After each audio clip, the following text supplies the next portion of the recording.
Hello friends, आप सभी का बहुत स्वागत है मेरे यूट्यूब चैनल पर ओशंस ऑफ इंडियन मार्केट। आज जो हम टॉपिक डिस्कस करने वाले हैं वो टॉपिक का नाम है फ्यूचर एंड ऑप्शंस। अभी इस पे हम आज पर्टिकुलरली ऑप्शंस क्या होता है इसके ऊपर डिस्कशन करेंगे। Future and options are nothing but these are type of derivatives. ये एक डेरिवेटिव्स है। अब डेरिवेटिव्स क्या होते हैं हम वो जानते हैं। Derivatives are financial instrument. अब फाइनेंशियल इंस्ट्रूमेंट मतलब क्या? जैसे कि शेयर्स हो गया, बॉन्ड हो गए, डिबेंचर्स हो गए, या हम ऐसी कोई चीज़ फाइनेंशियल इंस्ट्रूमेंट जिसमें हम इन्वेस्ट कर सकते हैं। Okay, so derivatives are financial instrument which derives its value from underlying asset. अब ये अंडरलाइंग एसेट क्या होता है? फॉर एग्जाम्पल आपको मैं एकदम अच्छे से बताता हूँ कि कॉटन ले लो। Cotton is an underlying asset for what? For cloth. जैसे कि कॉटन का रेट बढ़ेगा या कम होगा, कॉटन की क्वालिटी बढ़ेगी घटेगी, उसी वे से क्लोथ का भी जो रेट है, हम अगर मार्केट में जाते हैं क्लोथ लेना तो हम देखते हैं कि अच्छा ये क्लोथ प्योर कॉटन है या नहीं है। तो क्लोथ अपना जो वैल्यू है वो किससे डिराइव कर रहा है? वो डिराइव कर रहा है कॉटन से। सो कॉटन का value and quality affects the value and quality of cloth also, and उसके चार्जेस भी अलग अलग होते हैं। समझ गए? अभी दूसरा एग्जांपल मिल्क ले सकते हैं। जैसे मिल्क अच्छा होता है, गाय का दूध या भैंस का दूध, या उसमें भी अगर हम और इसमें जाए तो अलग अलग ब्रीड्स की काऊ होती है उनका मिल्क, ये इससे मिल्क प्रोडक्ट्स का जो रेट होता है वो भी वैरी करता है। तो milk products are an financial instrument which derives its value from milk. तो इधर मिल्क प्रोडक्ट्स हो गए फाइनेंशियल इंस्ट्रूमेंट, मिल्क हो गया underlying asset. Same with crude oil. Crude oil कच्चा तेल, कच्चा तेल के भाव बढ़ते हैं तो हमें पेट्रोल और डीजल के भाव भी बढ़ते दिखते हैं। क्यों? क्योंकि पेट्रोल एंड डीजल बनते हैं क्रूड ऑयल से। That means petrol and diesel derives its value from crude oil. So here petrol and diesel becomes financial instrument and crude oil an underlying asset. Same goes with onions and onion dosa. मेरे south Indian friends बहुत सारे से बहुत अच्छे से relate कर सकते हैं, क्योंकि जब भी ऑनियन के प्राइस बहुत बढ़ जाते हैं हमें देखने मिलेगा कि ऑनियन डोसा के प्राइस भी इंक्रीज हो जाते हैं। तो ये क्यों होता है? क्योंकि ऑनियन डोसा अपना वैल्यू डिराइव कर रहा है ऑनियन से। So here also onion dosa becomes derivatives and onions are the underlying asset. तो एकदम अगर हम प्राइमा फेसी देखें तो future and options are nothing, they are derivatives which are financial instrument and derives its value from an underlying asset. So friends, future and options और detail में study करने से पहले हम कुछ बेसिक फ्यूचर एंड ऑप्शन से related terminologies को study करेंगे। जैसे कि फर्स्ट टर्मिनोलॉजी आती है strike price and spot price. ये होते क्या है? ये बहुत ही कॉमन बात है, पर अब हम इसे अच्छे से जानेंगे कि होते क्या है ये। जैसे कि spot price. Spot price nothing but it is current market price. Market का जो अभी फ़िलहाल करंट प्राइस चल रहा है हम उसे बोलेंगे spot price. Spot price change होते रहता है जैसे कि मार्केट का प्राइस चेंज होता रहेगा। It's simple. जैसे कि अभी गोल्ड अगर एग्जांपल लिया, गोल्ड का प्राइस अभी चल रहा है 50,000। So 50,000 current is the gold price and that is also known as spot price. Okay, and अभी जो दूसरा वर्ड है वो है strike price. What is a strike price? Strike price कुछ नहीं पर वो प्राइस होता है जो प्राइस पे तुम पर्टिकुलर ऑप्शंस का दो होते हैं, एक तो होता है कॉल और पुट, उसे तुम बाय करते हो। बाय और सेल, उसे हम कहते हैं स्ट्राइक प्राइस। जैसे कि अभी करंट मार्केट रेट चल रहा है गोल्ड का 50,000 और आप बाय करते हो ऑप्शंस एट कंसिडर कि 55,000 पे। तो जो प्राइस पे आप बाय कर रहे हो ऑप्शंस को, वो प्राइस को बोला जाएगा strike price. Even strike price spot price भी हो सकता है। अगर आप ऑप्शंस को बाय करते हो 50,000 पे जो कि करंट मार्केट प्राइस है, उसी पे आप अगर पुट या कॉल ऑप्शंस पे, ये जो दो टाइप होते हैं, इन्हें आप बाय करते हो या इन्हें सेल करते हो तो वो प्राइस को भी स्ट्राइक प्राइस कहा जाएगा। So strike price can be spot price also, and उससे ऊपर या उसके नीचे के प्राइसेस को भी स्ट्राइक प्राइस बोल सकते हैं। स्ट्राइक प्राइस स्पॉट प्राइस कब होगा? जब तुम ऑप्शंस स्पॉट प्राइस का बाय करते हो तो उसे हम स्ट्राइक प्राइस बोलेंगे। जो भी लेवल पे आप ऑप्शंस बाय करते हो वो लेवल को स्ट्राइक प्राइस कहा जाता है। और करंट मार्केट प्राइस जो चल रहा है फिलहाल में जो, तो वो प्राइस को स्पॉट प्राइस कहा जाता है। फ्रेंड्स, अभी हम देखेंगे ऑप्शंस के दो टाइप्स। एक होता है कॉल, एक होता है पुट। तो हम कॉल और पुट को एक तो बाय कर सकते हैं एट पर्टिकुलर स्ट्राइक प्राइस, या सेल कर सकते हैं at the same strike price. तो एक ही स्ट्राइक प्राइस के दो ऑप्शंस होते हैं, एक होता है कॉल एंड पुट। और उसमें से एक तो हम एक कॉल को बाय एंड सेल कर सकते हैं, पुट को भी सेम बाय एंड सेल कर सकते हैं। सो अभी हम यहाँ पे समझेंगे कि बायर और सेलर के अंदर रिलेशनशिप क्या है। जैसे कि बायर जो ट्रेडर है वो एक पर्टिकुलर स्ट्राइक प्राइस पर एक ऑप्शन बाय कर रहा है, तो उसे मिलता है right to buy the particular market और the particular commodity at that particular strike price, जिसका वो स्ट्राइक प्राइस का कॉल ऑप्शन बाय कर रहा है। सिमिलरली सामने वाले को क्या हो जाएगा? Obligation to cell. सेलर को आ रहा है ऑब्लिगेशन, उसको कंपल्सरीली सेल करना ही पड़ेगा। और सामने वाले को है राइट टू बाय, उसका हक बनता है कि वो पर्टिकुलर स्ट्राइक प्राइस पे वो पर्टिकुलर चीज़ वो बाय करे। सो जो कॉल ऑप्शन बाय करता है उन्हें मिलता है right to buy, and the same time पर जो सेलर होता है उसे हो जाता है ऑब्लिगेशन टू सेल। अब ये जो इन दोनों के बीच का रिलेशनशिप है हम और अच्छे से स्टडी करेंगे हमारे फर्दर स्लाइड्स के अंदर। तो जो बायर्स होते हैं वो प्रीमियम पे करते हैं और सेलर्स प्रीमियम खाते हैं। मतलब सिंपल है, जैसे इंश्योरेंस कंपनी क्या होती है? हम उन्हें प्रीमियम पे करते हैं और वो हमें एक इंश्योरेंस देते हैं कि अगर तुम्हें कुछ हुआ तो हम जो भी आपका डैमेज रहेगा वो कवर कर देंगे। सो यहाँ पे प्रीमियम होता है बहुत कम अमाउंट, ओके, पर और डैमेज का अमाउंट बहुत बढ़ने वाला है। सो जो इंश्योरेंस कंपनी होती है वो बहुत सारे लोगों से प्रीमियम खरीदती है, प्रीमियम अपने बेचती है उनको, और वो प्रीमियम लेती है। और उनमें से अगर 100 लोगों से प्रीमियम ले रही है वो, तो उनमें से हो सकता है कि 2 या 3 का डैमेज हो जाए और उनको पे करना पड़े। सो यहाँ पर premium collected is huge, and जो उनको पे करना पड़ता है फॉर द डैमेज वो 1 2 3 ही होते हैं। तो यहाँ पर ऑप्शन सेलर इस तरह से कमाते हैं और ऑप्शन बायर प्रीमियम पे करके एक पर्टिकुलर स्ट्राइक प्राइस का इंश्योरेंस कर लेते हैं। So this is the relationship between buyer and seller. एक को हो जाएगा राइट टू बाय, तो दूसरे वाले को हो जाएगा ऑब्लिगेशन टू सेल।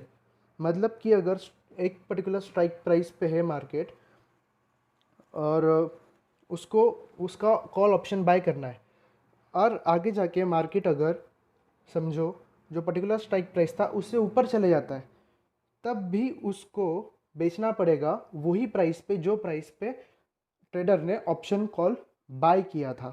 तो यहाँ पर जो ऑप्शन सेलर है उसका हो जाएगा लॉस, और जो ऑप्शन बायर है उसका हो जाएगा प्रॉफिट। तो जब भी तुम एक कॉल ऑप्शन बाय करते हो तब तुम्हारा मार्केट में जो व्यू होता है वो होता है बुलिश। और सेम जब तुम पुट बाय करते हो, पुट बाय करना होता है राइट टू सेल। मतलब कि अगर मार्केट बहुत नीचे होगा, जैसे कि उसका नॉर्मल जो ट्रेड कर रहा था मार्केट वो 500 रुपीज़ पे, पर अभी वो है 300 रुपीज़ पे, पर ट्रेडर ने वो पुट ऑप्शन बाय किया है एट स्ट्राइक प्राइस 400 रुपीज़। तो 100 रुपीज़ कम में मार्केट है, पर तब भी वो बेच सकता है 400 पे। वो थोड़ा महंगा बेच रहा है क्योंकि उसने अपने पास रिजर्व कर लिया है, इंश्योरेंस कर लिया है, राइट टू सेल उसका हक बनता है। तो सामने वाला जो पुट सेलर रहेगा उसको क्या हो जाएगा? यहाँ पे उल्टा, यहाँ पे हो जाएगा उसको ऑब्लिगेशन टू बाय। इसको यहाँ पर अभी खरीदना ही पड़ेगा क्योंकि ये इसने प्रीमियम लिया है, इसने दूसरे लोगों का इंश्योरेंस करके दिया है, सेम लाइक इंश्योरेंस कंपनी। तो ऐसे दो टाइप्स होते हैं, एक होता है कॉल, एक होता है पुट। और जब पुट बाय करता है तो मार्केट में जो ट्रेडर होता है उसका व्यू होता है बेयरिश, कि भाई मार्केट और नीचे आए जिस वजह से मैं सेम जो मेरी चीज़ थी उसको मैं हायर रेट पे बेच सकता हूँ जिसका मैंने इंश्योरेंस करके रखा था। तो इधर पुट बायर का फ़ायदा होगा और पुट सेलर का नुकसान, क्योंकि जब मार्केट एकदम सस्ते में है तब भी उसको महंगे में खरीदना पड़ रहा है, क्योंकि उसका वो ऑब्लिगेशन है, क्योंकि उसने ऑप्शन बायर को, जो पुट ऑप्शन बायर था, उसने उसको इंश्योरेंस दिया था, ऑप्शन सेलर ने, जो पुट ऑप्शन सेलर था। और अगर हम सेलर का प्रॉफिट देखें तो उनको कैसे होगा, तो जो कॉल ऑप्शन सेल करता है तो उसका मार्केट में व्यू होता है बियरिश। क्यों? क्योंकि उसको ऑब्लिगेशन टू सेल है। तो सामने वाला इंश्योरेंस अगर करा रहा है, जो ऑप्शन बायर है पर्टिकुलर स्ट्राइक प्राइस पे, तो वो लैप्स कर देगा उसको, क्योंकि मार्केट पहले ही नीचे जा चुका है वो, और हायर प्राइस पे अपना हक नहीं रखेगा बाय करने का, तो वो लैप्स कर देगा। तो ये केस में ऑप्शन सेलर जो था कॉल का, उसको पूरा प्रीमियम मिल जाएगा, और इस तरह से ऑप्शन सेलर का प्रॉफिट होता है। सो कॉल ऑप्शन सेलर जो रहेगा उसका व्यू रहेगा बेयरिश मार्केट में, एंड सेम जो पुट ऑप्शन सेलर रहेगा उसका व्यू रहेगा बुलिश। तो ये है मेन दो टाइप्स ऑप्शंस के, कॉल एंड फ्रेंड्स। अभी हम फर्दर ऑप्शंस को अच्छे से स्टडी करने के लिए एक बहुत ही बेसिक एग्जांपल लेके उसे अच्छे से स्टडी करेंगे कि पूरा टोटल प्रोसेस होता क्या है। ओके, तो यहाँ पर हमने एग्जांपल लिया है 10 ग्राम्स गोल्ड का। So at current market price gold की वैल्यू चल रही है 50,000 रुपीज़, जिसे हमने पहले भी कहा था कि जो current market price of particular commodity, here in the case is gold, तो इसका जो करंट मार्केट प्राइस है उसे हम कहते हैं स्पॉट प्राइस। सो अभी गोल्ड का स्पॉट प्राइस है 50,000 रुपीज़। ओके, अब यहाँ पर एक ट्रेडर है। ये ट्रेडर के दो इमोशंस हो सकते हैं, एक होगा बुलिश, एक होगा बेयरिश, एंड और एक जो होगा वो न्यूट्रल। इस एग्जांपल में हम न्यूट्रल इमोशन की बात नहीं करेंगे, हम इस केस में बात करेंगे बुलिश या फिर बेयरिश इमोशन की। अगर एक ट्रेडर गोल्ड मार्केट की तरफ बुलिश व्यू रखता है कि आने वाले एक हफ्ते में या एक महीने में, अभी जो ये पीरियड में बोल रहा हूँ, एक हफ्ता या एक महीना, अ वीक और अ मंथ, ये क्या होते हैं? ये होता है एक्सपायरी। एक्सपायरी मतलब कि पर्टिकुलर जो तुम अभी ऑप्शन खरीदोगे उसका जो वैलिडिटी रहेगी वो एक, तुम ले सकते हो वीकली वैलिडिटी वाला ऑप्शन, या तुम ले सकते हो मंथली वैलिडिटी वाला ऑप्शन। सो ट्रेडर का यहाँ पर मार्केट, गोल्ड मार्केट की तरफ फर्स्ट सिनेरियो में जो व्यू है वो है बुलिश। सो ये ट्रेडर क्या करता है, ये ट्रेडर अभी करंट जो स्पॉट प्राइस है मार्केट में गोल्ड का वो है 50,000 रुपीज़। इसे ट्रेडर को लगता है, इसके जो बुलिश बुलिश व्यू है, तो ट्रेडर को लगता है कि गोल्ड आने वाले एक हफ्ते के अंदर या एक महीने के अंदर फ्रॉम 50,000 कैन गो टू 60,000। ये उसका स्पेक्यूलेशन है, किसका? ट्रेडर का, जिसने अपना एक बुलिश व्यू रखा है। सो ये क्या करेगा, ये गोल्ड स्मिथ, अभी यहाँ पे गोल्ड स्मिथ क्या हो जाएगा? गोल्ड स्मिथ हो जाएगा ऑप्शन सेलर, और ट्रेडर हो जाएगा ऑप्शन बायर।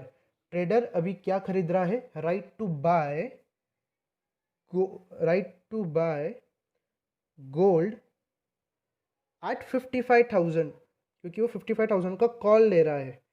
तो यहाँ पे इस तरह से ये टोकन आ जाएगा, समझ लो 55 के CE वीकली या मंथली, वो उसका वैलिडिटी है, वीकली और मंथली ये वैलिडिटी है, जिसे एक्सपायरी भी बोलते हैं, कि इतने इतने पीरियड में गोल्ड का वैल्यू इतना इतना वो एक्सपेक्ट कर रहा है। सो ये केस में गोल्ड का वैल्यू अगर वो 55,000 के ऊपर एक्सपेक्ट करता है, कि उसको लगता है कि आने वाले एक महीने में या एक हफ्ते में गोल्ड का value from the spot price 50,000 होकर फर्दर 55,000 के भी ऊपर मूव करेगा, तो ये ट्रेडर का बुलिश व्यू है। और तो फिर वो क्या कर रहा है, यहाँ पर एक इंश्योरेंस खरीद रहा है गोल्ड स्मिथ से, which is option seller. One trader is option buyer is paying premium to ensure that even if the market rises above 55,000, still he will have the buy to write gold at 55,000। तो trader 55,000 का call gold Smith से खरीद रहा है, option seller से खरीद रहा है विद द प्रीमियम, तो उसको एक प्रीमियम देना पड़ेगा। तो वो प्रीमियम फॉर एग्जांपल हम कंसिडर करके चल रहे हैं 100 रुपये। तो इस तरह से एक कॉल ऑप्शन बाय किया जाता है। सो फ्रेंड्स, अभी हम बात करेंगे ट्रेडर के बेयरिश व्यू की। पहले था बुलिश व्यू जिसमें उसने कॉल ऑप्शन बाय किया था एट पर्टिकुलर स्ट्राइक प्राइस, ये एक्सपेक्ट करते हुए कि जो पर्टिकुलर स्ट्राइक प्राइस पे उसने एक कॉल ऑप्शन बाय किया है मार्केट उससे ऊपर जाएगा, तो उसको एक इंश्योरेंस मिल गया कि भले मार्केट कितना भी उसके स्ट्राइक प्राइस से ऊपर हो बट स्टिल उसका हक बनता है कि वो मार्केट को सस्ते दामों पे खरीद सके, जो कि 55,000 का जिसका उसने कॉल लिया था। फ्रेंड्स, अभी हम बात करेंगे बेयरिश व्यू की ट्रेडर की। अगर ट्रेडर अभी बेयरिश है गोल्ड मार्केट को लेके कि आने वाले पर्टिकुलर समय में, जैसे कि एक वीक या एक महीने के बाद में, जो गोल्ड का वैल्यू है वो 50,000 से घटकर 40,000 आने वाला है।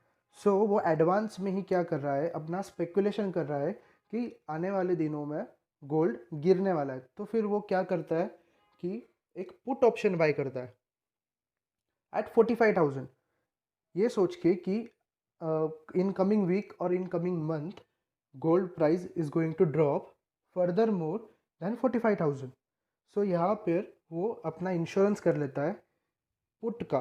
पुट यानी मैंने पहले बताया था आपको, put is right to sell, यानी कि अगर market is now in coming week और month market is at 40,000 but if he has bought the option of 45,000 put, वो उसको वहाँ पे उसका हक बनता है कि market even if it is cheaper he can sell the same market at higher price which he has already insured by taking 45,000 put.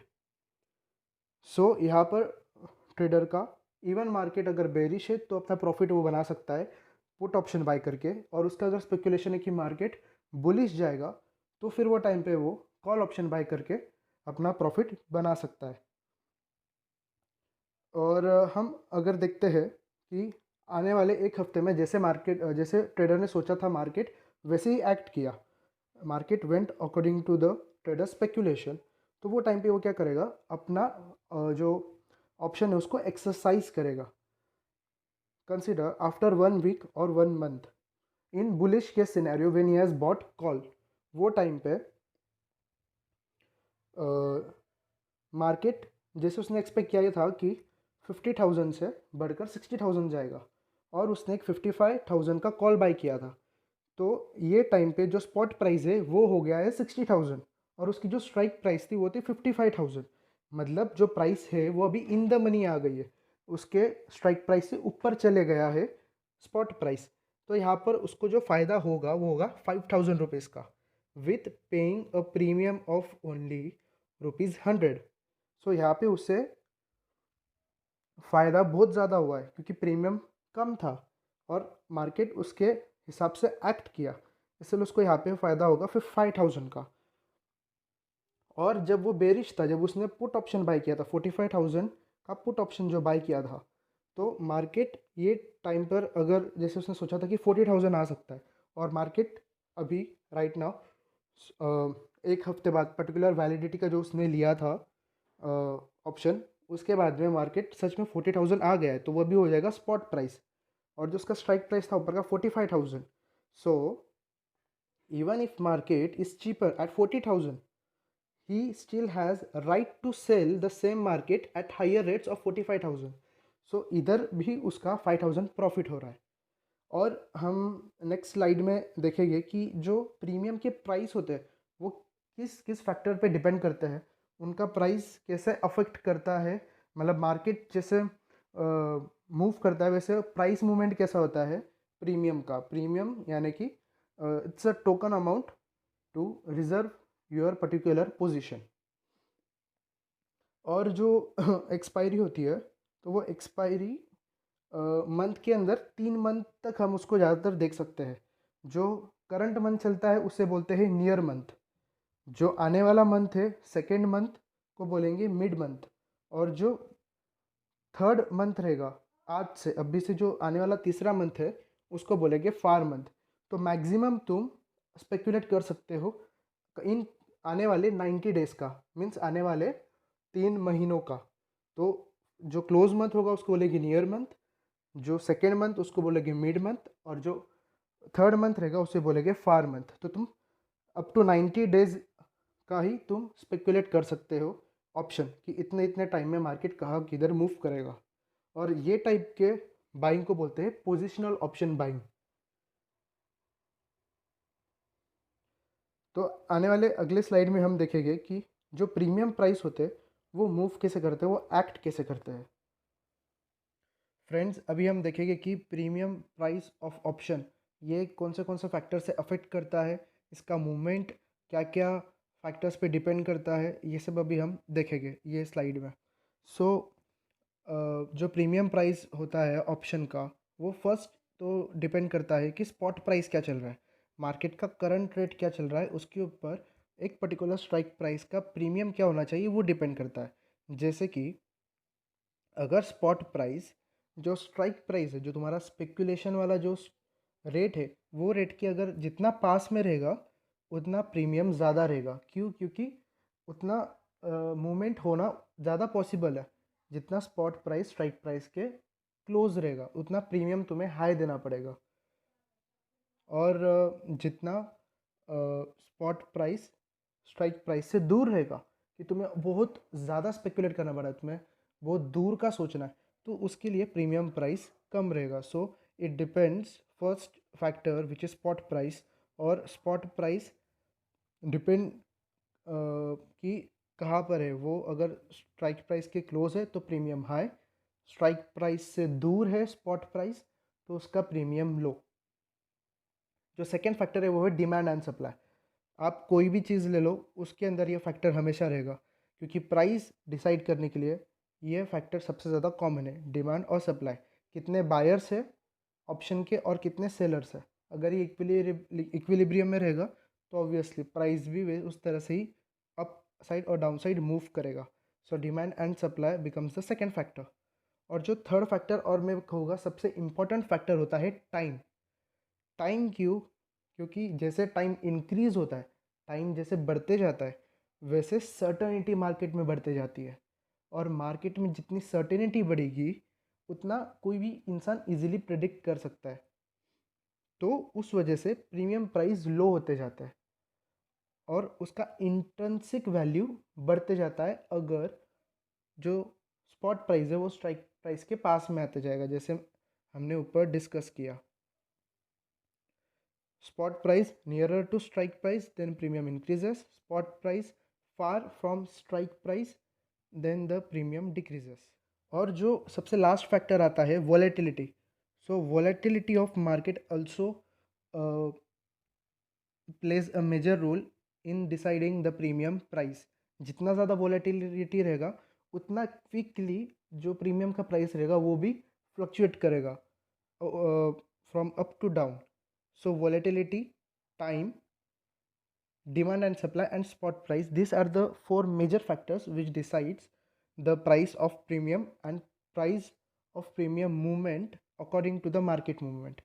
तो यहाँ पे प्रीमियम जो है वो हो जाता है फाइनेंशियल इंस्ट्रूमेंट जो अपना वैल्यू डिराइव कर रहा है मार्केट के करंट रेट से। तो वो हो गया underlying asset. So here market becomes underlying asset and premium is a financial instrument. So premium derives its value from underlying assets जो कि है spot price, demand and supply, time and volatility of market. So इसीलिए options को हम derivatives में लेते हैं। और अगर हम ऑप्शन की रियल वैल्यू पता करें कि ऑप्शन की रियल वैल्यू किस तरह से हम निकाल सकते हैं, so option real value of option is also known as intrinsic value. उसका ओरिजिनल प्राइस ऑप्शन का उसे बोलते हैं इंट्रिंसिक वैल्यू। तो ये वैल्यू कैसे निकालती है? Market price which is spot price minus strike price. तुमने एक पर्टिकुलर कॉल ऑप्शन बाय किया था of particular strike price, consider it as 300 rupees का तुमने कॉल ऑप्शन बाय किया था। अब मार्केट है 500 रुपीज़ पे। सो तुमने 300 का कॉल ऑप्शन बाय किया था, मतलब क्या बाय किया था? राइट टू बाय तुमने अपने पास रिजर्व कर लिया था। ओके, अब मार्केट प्राइस है 500 रुपीज़। सो तुम 300 रुपये में खरीद सकते हो मार्केट को, जबकि मार्केट है 500 रुपीज़ पे। 200 रुपीज़ तुम सस्ता खरीद रहे हो। सो यहाँ पर ऑप्शन का वैल्यू कितना हो जाएगा? नेट वैल्यू, इंट्रिंसिक वैल्यू कितना हो जाएगा? 200 रुपीज़। ओके, बट जब तुमने स्ट्राइक प्राइस मतलब जो पर्टिकुलर स्ट्राइक प्राइस का कॉल ऑप्शन खरीदा था वो टाइम जो तुमने प्रीमियम पे किया था वो था 250 रुपीज़ का। तुमने 50 रुपीज़ एक्स्ट्रा पे किया था एक हफ्ते पहले या एक महीने पहले, जो उसका वैलिडिटी उसके पहले। तो तुमने 50 रुपीज़ एक्स्ट्रा क्यों पे किया? क्योंकि वो 50 रुपीज़ इसलिए तुमने एक्स्ट्रा पे किया because that was the time value. So time value मतलब क्या हो जाएगा? Premium paid minus intrinsic value will be the time value. Premium जो तुमने ऑप्शन जो खरीदा था वो 250 रुपये में खरीदा था एट 250 रुपीज़, और उसका जो ओरिजिनल वैल्यू था, जो इंट्रिंसिक वैल्यू था, मतलब market price minus strike price, वो तो सिर्फ 200 रुपये। तो फिर जो 50 रुपीज़ एक्स्ट्रा था वो था टाइम वैल्यू। सो बहुत सारे ऑप्शंस के कोई ज़ीरो इंट्रिंसिक वैल्यू होता है और उसका जो हम रेट देखते हैं वो सिर्फ टाइम के ऊपर होता है, it only has time value. So option trading के अंदर सबसे जो इम्पोर्टेंट चीज़ होती है वो टाइम। अगर मार्केट तुम्हारे अकॉर्डिंगली मूव नहीं किया, तुम्हारे अकॉर्डिंगली मार्केट अगर तुम्हारा जो स्ट्राइक प्राइस जो तुमने कॉल ऑप्शन का ख़रीदा था उससे ऊपर नहीं जाता है, तो फिर जो तुम्हारा टाइम वैल्यू रहेगा वो डिक्रीज़ होते जाएगा जैसे जैसे टाइम पास होगा, और तुम्हारा प्रीमियम डीके होते जाएगा। तो जो प्रीमियम तुमने 250 रुपीज़ में ख़रीदा था वो धीरे धीरे डीके होना स्टार्ट होगा, क्योंकि जो उसका टाइम है वो टाइम तो क्लोज आते जा रहा है और मार्केट कहीं मूव नहीं कर रहा है। सो इजीली उसका जो टाइम वैल्यू वो कम हो रहा है, इसलिए प्रीमियम का प्राइस भी कम होते रहेगा। और पुट के केस के अंदर इंट्रिंसिक वैल्यू जो रहेगी वो रहेगी strike price minus market price. जैसे कि पुट के अंदर मैंने बोला था कि हम बेरिश एंगल रखते हैं, बेरिश व्यू रखते हैं मार्केट की तरफ। सो हमने पुट बाय किया है एट 500 रुपीज़ स्ट्राइक प्राइस का। तो हम ये एक्सपेक्ट करते हैं कि मार्केट 500 से नीचे जाए, नीचे जाएगा तभी तो हम मार्केट को हाइयर रेट पे सेल कर सकते हैं, जबकि मार्केट का ओरिजिनल रेट है वो 300 रुपया है, और हम मार्केट को सेल कर सकते हैं at 500 rupees. So here also the intrinsic value of put becomes 200 rupees, और सेम टाइम फैक्टर इसके अंदर भी इन्वॉल्व होता है। फ्रेंड्स, अभी हम जो ऑप्शन ट्रेडिंग है इसको रियल एग्जांपल से स्टडी करने की कोशिश करेंगे। सो रियल एग्जांपल में अभी हम ले रहे हैं निफ्टी का, निफ्टी 50 और बैंक निफ्टी। ये दो इंडेक्स है इंडियन मार्केट के अंदर जिसके अंदर हम फ्यूचर एंड ऑप्शंस के ट्रेडिंग कर सकते हैं। इसके अलावा और किसी इंडेक्स में हम ट्रेड नहीं कर सकते।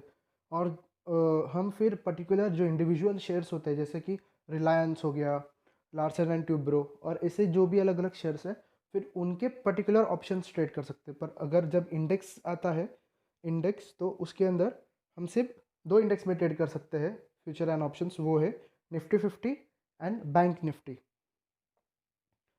तो अभी हम अगर निफ्टी 50 देखें तो निफ्टी 50 कुछ नहीं, top 50 companies which includes all important sector of Indian market. जैसे कि फार्मा सेक्टर से 5-6 कंपनी लेंगे, आईटी सेक्टर से 5-6 कंपनी जो आईटी सेक्टर का रिप्रेजेंटेशन करती हो। इस तरह से जितने भी इंडिया में अलग अलग टाइप के सेक्टर्स हैं वो सब सेक्टर्स से मिलके एक 50 कंपनीज बनती है। और इनका जो परफॉर्मेंस होता है, इनका शेयर परफॉर्मेंस जो होता है या इनका जो एक ग्रोथ परफॉर्मेंस होता है, ये परफॉर्मेंस निफ्टी 50 कहलाता है, जो कि इनडायरेक्टली एक ओवरऑल इंडियन मार्केट बताता है कि आज इंडिया मार्केट इस तरह से एक्ट कर रहा है। अगर निफ्टी 50 बढ़ता है दैट मीन्स इंडिया मार्केट बढ़ रहा है, निफ्टी 50 कम हो रहा है दैट मीन्स इंडियन मार्केट कम हो रहा है। और बैंक निफ्टी में भी सेम है, bank Nifty is the representation of 12 major banks of India. So अभी हम अगर देखें कि current price of Nifty 50 if we consider it as 11,500, ये निफ्टी का करंट मार्केट प्राइस है। और ट्रेडर को लगता है कि आने वाले एक दो हफ्ते के अंदर या इन कमिंग मंथ्स निफ्टी बढ़ने वाला है, निफ्टी बढ़ के यानी इंडियन मार्केट बढ़ के 1500 से कंसिडर इट टू बी 700, 11,000, 700, 11,000, 11,750 तक जाता है।